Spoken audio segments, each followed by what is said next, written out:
Minsan kapag may nagaganap na hindi maganda sa ating bansa, kung sino-sino sinisisi. Sinisisi yung pinaka-pangulo, sinisisi yung mayor, sinisisi yung congressman, sinisisi yung senador. Continue.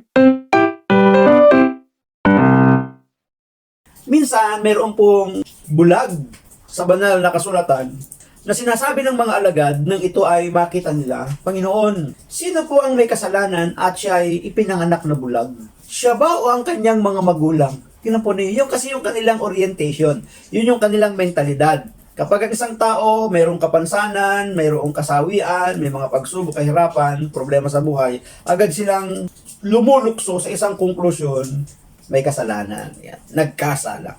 Ganito din sa ating pagbasa ng i-report ng mga nagbalita kay Jesus na may ilang Galileo na naghahandog sa Diyos ang ipinapatay ni Pilato.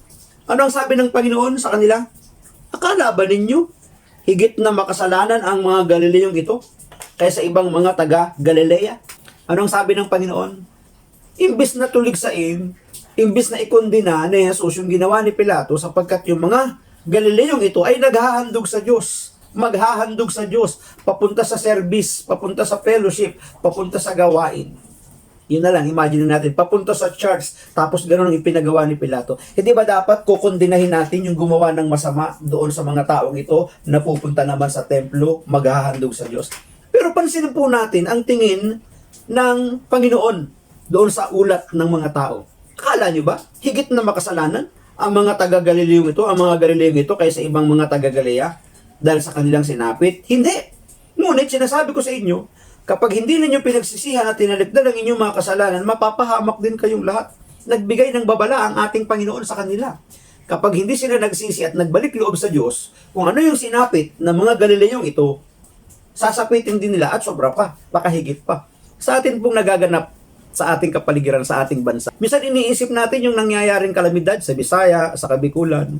Sa tingin ba natin, higit na makasalanan sila kaysa sa atin? Kaya nangyari yung mga kalamidad na yun.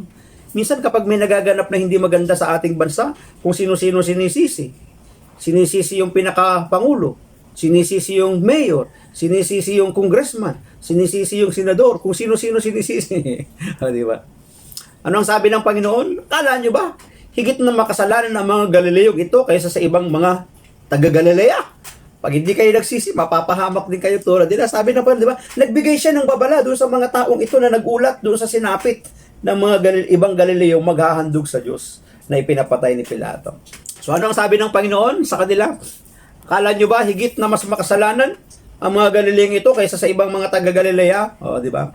So kapag hindi kayo nagsisi, sabi ng ating Panginoon, at hindi nyo tiniligdan ang inyong mga kasalanan, mapapahamak din kayong lahat.